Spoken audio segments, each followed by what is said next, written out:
Good morning, students. আশা কৰো তোমালোক সকলো ভালে কুশলে আছা। আমি ৰাসায়নিক বিক্ৰিয়া আৰু সমীকৰণ এই পাঠটি আলোচনা কৰি আছিলো। আজি এই পাঠটি আমাৰ শেষ হ'ব। মই যোৱা ক্লাছতে কৈছিলো যে একদম শেষৰ পৰ্যায়লৈ আমি উপনীত হৈছোহি। তোমালোক সকলোৱে কিতাপখন খুলি লোৱা, যেনেকৈ ক্লাছত খোলা, আৰু বহিখনো লগত লৈ ল'বা। আজি আমি কিতাপত থকা কিছুমান প্ৰশ্নৰ বিষয়েও মই তোমালোকৰ লগত আলোচনা কৰিম, যাতে তোমালোকে গধূলিলে সেইখিনি লিখিব পাৰিবা। এতিয়া আহা আমি লাষ্ট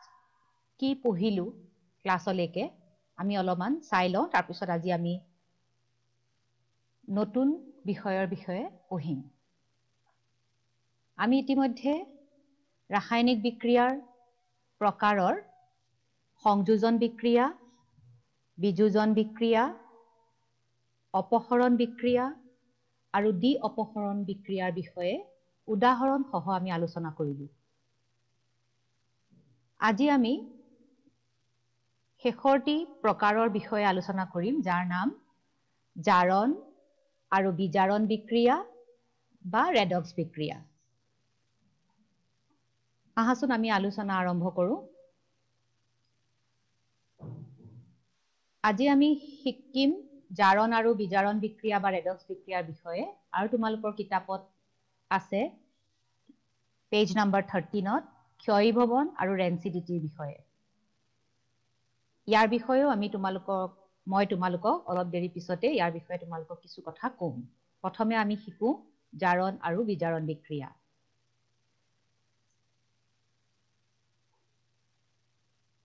তাৰ আগতে মই তোমালোকক যিকেইটা ৰাসায়নিক বিক্ৰিয়াৰ বিষয়ে শিকি আহিলো তাৰ বিষয়ে এবাৰ লাষ্ট এটা কনক্লুজন হিচাপে তোমালোকক ক'ব বিচাৰিছো।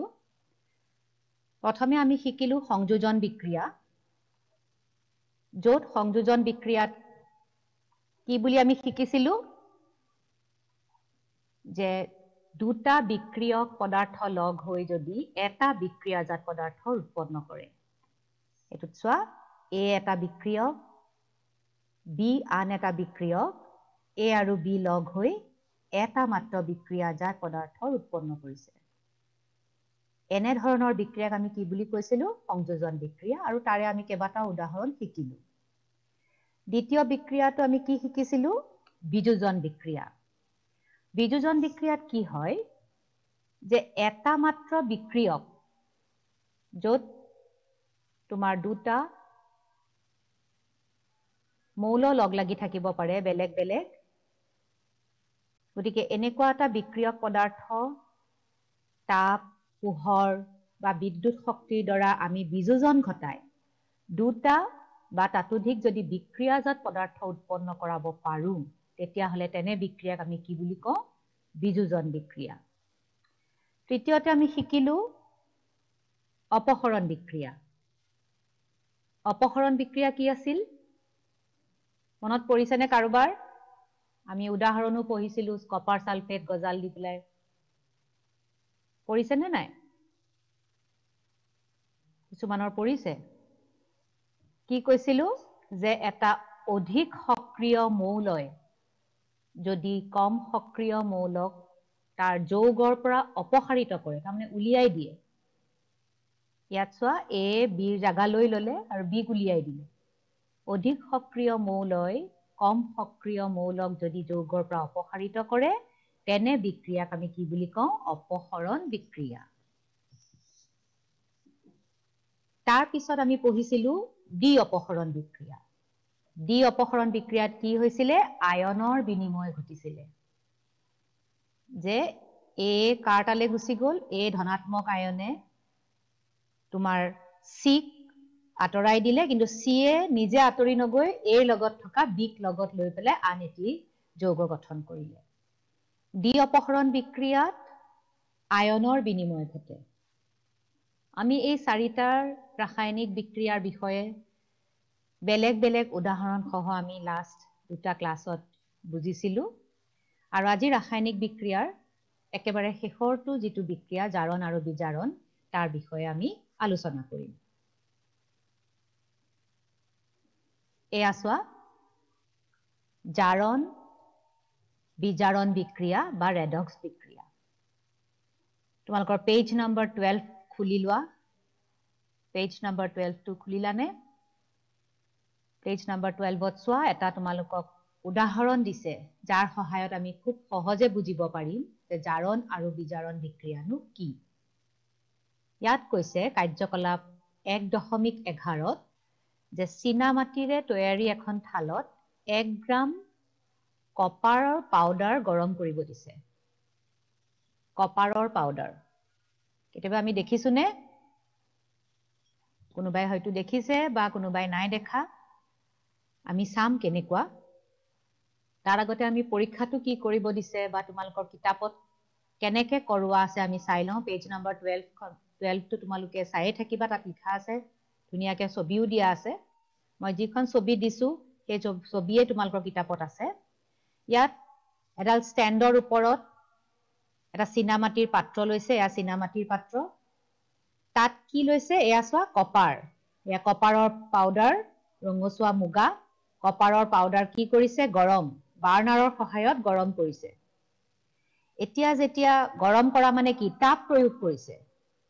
এতিয়া এই কপাৰৰ পাউডাৰৰ ওপৰত যেতিয়া তাপ প্ৰয়োগ কৰে কি হয় আমি হেতুৱে জানিব লাগিব যে আসলতে কি হল কিবা এটা যে হল ৰাসায়নিক বিক্ৰিয়া যে হল আমি কেনেকে গম পাম আগতেও কৈছো হয় ৰঙৰ পৰিৱৰ্তন উষ্ণতাৰ পৰিৱৰ্তন অধক্ষেপ কিবা এটা হ'ব লাগিব যদি একেই থাকি যায় কপাৰৰ ৰঙচুৱা মুগায়ে হৈ থাকিলে আমি গৰম কৰি একেবাৰে পাউডাৰটো বহুত দেৰি গৰম কৰিলো ৰঙচুৱা মুগায়ে হৈ আছে তেতিয়ালে আমি গম পাম যে একো বিক্ৰিয়াই সংঘটিত নহল কিন্তু গৰম কৰাৰ পিছত যদি দেখো আমি পাউডাৰৰ ৰঙৰ কিবা পৰিৱৰ্তন হৈছে তেতিয়াহলে আমি গম পাম যে তাত নিশ্চয় কিবা এটা ৰাসায়নিক বিক্ৰিয়া সংঘটিত হল এতিয়া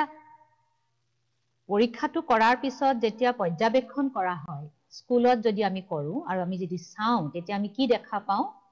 যে তাপ প্ৰয়োগ কৰাৰ ফলত কপাৰ জাৰিত হয় কপাৰ অক্সাইড বা কিউপ্ৰিক অক্সাইড CuO লে উৎপন্ন হয় লগতে কপাৰৰ পাউডাৰ পৃষ্ঠভাগ ক'লা ৰঙৰ কপাৰ অক্সাইডৰ এখন চামনিৰে আবৃত হয় তাৰমানে ৰঙচুৱা মুগা ৰঙৰ কপাৰখিনি আমি কেনেকুৱা দেখা পাম ক'লা হৈ যোৱা দেখা পাম যে ক'লা হৈ যোৱা দেখা পালো আমি গম পাম কিবা এটা সংঘটিত হৈছে এতিয়া মই কোৱা কথাখিনি তোমালোকক এই ছবিৰ সৈতে বুজাবলৈ মই চেষ্টা কৰিছো এয়া চোৱা এটো আছিলে কপাৰ CuO এটো হৈছে কপাৰৰ সংকেত হৈছে Cu কপাৰ দেখাত মুগা ৰঙৰ ৰঙচুৱা মুগা ৰঙৰ কপাৰক যেতিয়া আমি গৰম কৰো তেতিয়া তাৰ লগত কি যোগ হয় অক্সিজেন বায়ুত থকা অক্সিজেন লগ লাগি গল লগ লগাৰ লগে লগে ইয়াৰ বিক্ৰিয়া সংঘটিত হল আৰু বিক্ৰিয়া সংঘটিত হোৱাটো আমি কেনেকে গম পালো অলপ দেৰি পিছত দেখা পালো যে এই যেটো মুগা ৰঙৰ কপাৰ আছিল ই দেখাত ক'লা হৈ গল তাৰ মানে মুগাৰ ওপৰত এটা ক'লা চামনিৰ সৃষ্টি হৈছে আৰু এই যেটো ক'লা ৰঙৰ চামনিৰ সৃষ্টি হল এই ক'লা ৰঙৰ চামনিটো কিহৰ কাৰণে সৃষ্টি হৈছে কপাৰটো কপাৰ অক্সাইডলৈ পৰিণত হৈছে কপাৰ অক্সাইড হৈছে CuO তাৰ মানে এই যে গৰম কৰিলো তাত কি লগ লাগি গল অক্সিজেন লগ লাগি গল এই বিক্ৰিয়াটোত কি যোগ হৈছে অক্সিজেন যোগ হৈছে গৰম কৰাৰ ফলত এতিয়া আমি আন এটা চাওঁচোন আকৌ এবাৰ চাওঁ বিক্ৰিয়াটোত আৰু আমি কি কৰিব পাৰো এতিয়া এই যেটো কপাৰ অক্সাইড উৎপন্ন হল ক'লা ৰঙৰ তাত আমি আকৌ এটা পৰীক্ষা কৰি চাওঁ তাৰ মাজেদি আমি বা তাৰ ওপৰেদি আমি কি কৰিম হাইড্ৰোজেন গেছ পঠিয়াই দিম প্ৰথমতে আমি কপাৰ ললো গৰম কৰিলো ৰঙচুৱা মুগা ৰঙৰ কপাৰ আমি কেনেকুৱা দেখা পালো ক'লা ৰঙৰ এটা চামনি পৰা দেখা পালো তাৰ মানে আমি গম পালো যে কপাৰ অক্সাইড উৎপন্ন হৈছে CuO কপাৰ আছিলে Cu আৰু গৰম কৰাৰ লগে লগে কলা চামনিৰে আবৃত পাউডাৰ পালো হেয়া হল কপাৰ অক্সাইড এতিয়া এই কপাৰ অক্সাইডৰ ওপৰেদি আমি হাইড্ৰোজেন গেছ পঠিয়াই চালো তেতিয়া পঠাওতে দেখা পালো কপাৰৰ পৃষ্ঠৰ কলা আৱৰণ পুনৰ মুগা হৈ পৰিব অৰ্থাৎ কপাৰ অক্সাইডৰ পৰা পুনৰ আমি কি পাম কপাৰ পাম এটো আছিল কপাৰ অক্সাইড হাইড্ৰোজেন গেছ তাৰ ওপৰেদি পঠিয়ালো গৰম কৰিলো আকৌ হে আগৰ মুগা ৰঙৰ কি পালো কপাৰ পাই গলো আগৰ মুগা ৰঙৰ আমি কি পালো কপাৰ পালো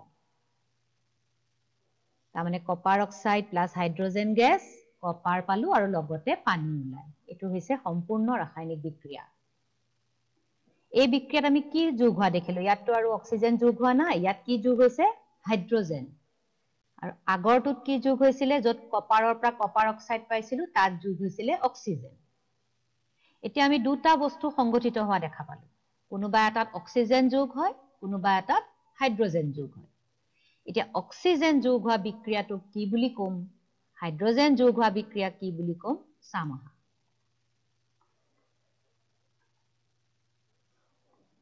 কোনো পদাৰ্থত অক্সিজেন যোগ হলে তেনে বিক্ৰিয়াক আমি কি বুলি কম জাৰণ বিক্ৰিয়া বুলি কম মই আকৌ এবাৰ কৈছো কোনো পদাৰ্থত যদি অক্সিজেন যোগ হয় তেনে বিক্ৰিয়াক আমি জাৰণ বিক্ৰিয়া বুলি কওঁ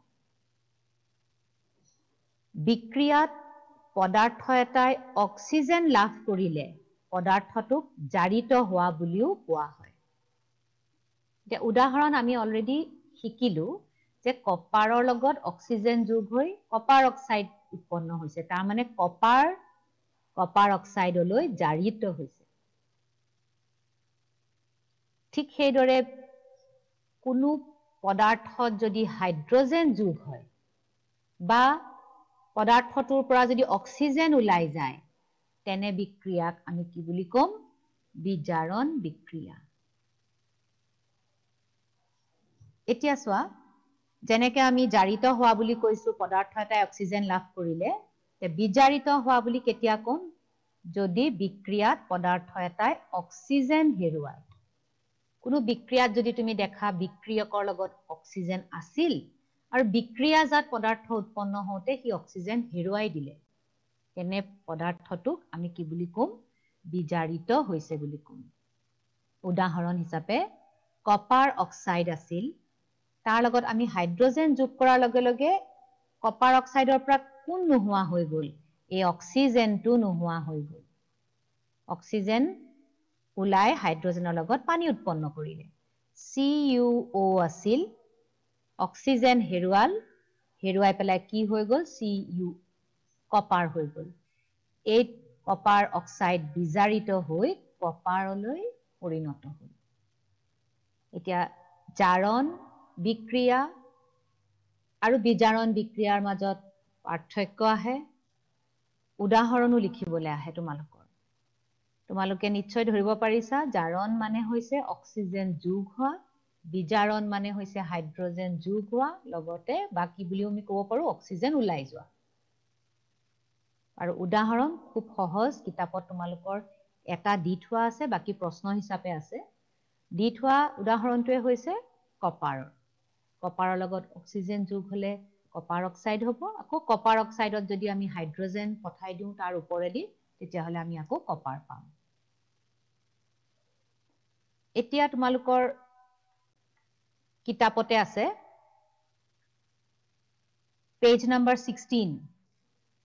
পেজ নম্বৰ 16 টো উলিয়াই লোৱা তাত question number 17 এটা প্ৰশ্ন আছে ইয়াৰ লগত মিলি থাকা কপাৰৰ যিটো পৰীক্ষা কপাৰৰ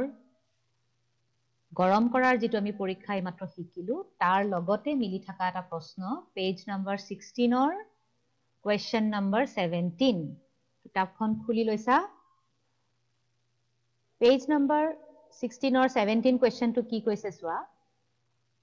এটা উজ্জ্বল মুগা ৰঙৰ মৌল X বায়ুত গৰম কৰাত কলা হৈ পৰিল এতিয়াই শিকিছো কাৰণে আমাৰ সবৰে মনত আছে প্ৰত্যেকই উত্তৰ দিব পাৰিছা যে এই মাত্ৰই বাইদেউ আমি শিকিছো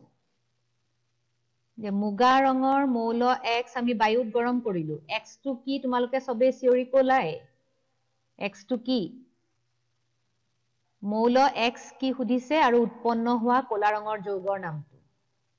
এই মাত্ৰ শিকাৰ কাৰণে তোমালোকে সকলোৱে ক'ব পাৰিছা যে X কি কপাৰ আৰু কলা হৈ যোৱা যৌগটোৰ নাম কি কপাৰ অক্সাইড এটো কিন্তু পৰীক্ষাত আহে আৰু পৰীক্ষাত আহিলে কিন্তু কিছুমানে আকৌ ভুল কৰে এতিয়া যাতে আৰু ভুল কেতিয়াও নহয় সদায় কাৰণে যদি মনত ৰাখিবা যে এটা মৌল যদি Xক আমি গৰম কৰো ৰঙা মুগা ৰঙৰ মৌল এটা লগে লগে মনলৈ আহিব লাগিব এটো কপাৰৰ কথা কৈছে আৰু গৰম কৰাৰ পিছত যদি হি কলা হৈ যায় আমি শিকিলো এই মাত্ৰ এই মৌলটোৰ নামে হৈছে উৎপন্ন হোৱা কলা ৰঙৰ যৌগটোৰ নাম কি বুলি সুধিছে আৰু তোমালোকে এনসাৰ নিশ্চয় পাৰিছা এতিয়াই কপাৰ অক্সাইড সংকেতটো মনত ৰাখিবা সংকেতখিনিৰ সৈতে লিখিব লাগিব উত্তৰটো নেক্সট আমি যাও এই যে প্ৰথমতে আমি এটা জাৰণ বিজাৰণৰ লগত আৰু এটা শব্দ পাইছিলো কি ৰেডক্স বিক্ৰিয়া এতিয়া আমি জাৰণ কাক বোলে পালো আৰু বিজাৰণ কাক বোলে শিকিলো জাৰণ বিজাৰণ আকৌ একেলগে হোৱা এটাও বিক্ৰিয়া আছে জাৰণ বিজাৰণ যেতিয়া একেলগে হয় এটা বিক্ৰিয়াতে তেনে বিক্ৰিয়াকে জাৰণ বিজাৰণ বিক্ৰিয়া বা ৰেডক্স বিক্ৰিয়া বুলি কয় মানে বিক্ৰিয়া এটা বিক্ৰিয়ক পদাৰ্থ জাৰিত হওঁতে বিক্ৰিয়ক দুটা আছে তাৰে এটা যদি জাৰিত হৈছে আনটো বিজাৰিত হয় তেনে বিক্ৰিয়াক জাৰণ বিজাৰণ বিক্ৰিয়া বা ৰেডক্স বিক্ৰিয়া বুলি কোৱা হয় জাৰণ আৰু বিজাৰণৰ মাজত এটা চিন এটা থাকিব এতিয়া চোৱা উদাহৰণ এটা লওঁ এই যে কপাৰ অক্সাইডৰ লগত হাইড্ৰোজেন গেছ পঠোৱা যিটো বিক্ৰিয়া আমি হেতু ইয়াৰ জাৰণ বিজাৰণ বিক্ৰিয়া উদাহৰণ হিচাপে আমি লব ওলাইছো কপাৰ অক্সাইড প্লাস হাইড্ৰোজেন আমি তাপ দিলু লগে লগে কি দেখা পালো কপাৰ হয় আৰু পানী ওলায় এই বিক্ৰিয়াটোত বিক্ৰিয়ক দুটাৰ কোনোবা এটা জাৰিত হয় কোনোবা এটা বিজাৰিত হয় মানে কোনোবা এটা জাৰণ বিক্ৰিয়া সংঘটিত কৰে কোনোবা এটাই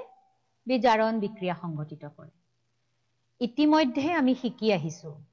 জাৰণ কাক কম যাৰ লগত অক্সিজেন যোগ হ'ব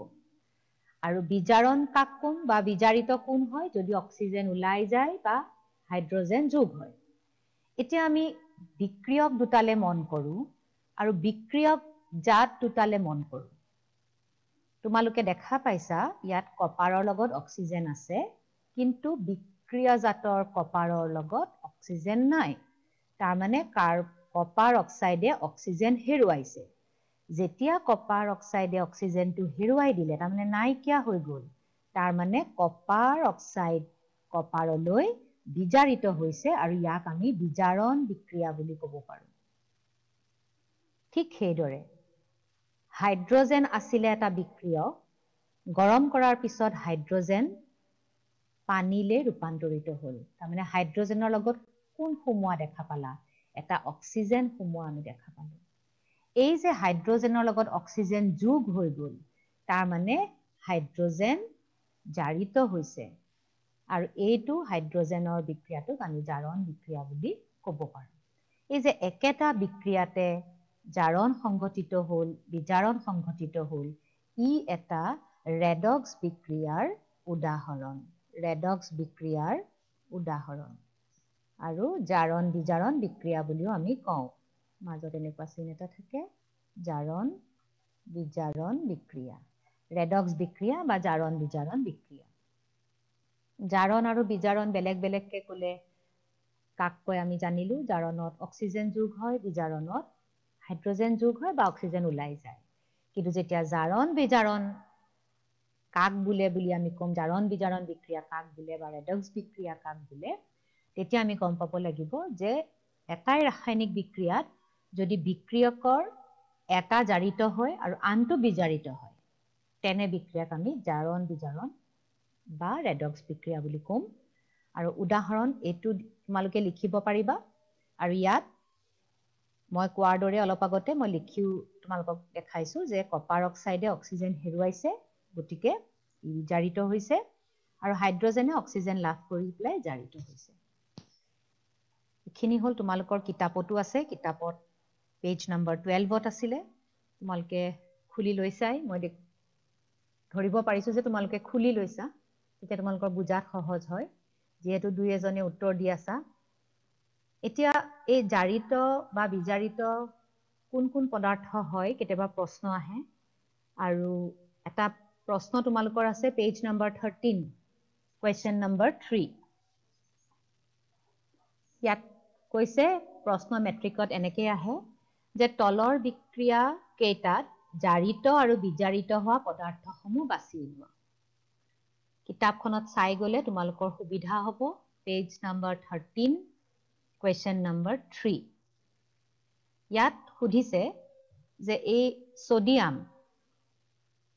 তাৰমানে সোডিয়াম প্লাস অক্সিজেন কি হৈছে সোডিয়াম অক্সাইড ইয়াতো একেবাৰে সহজ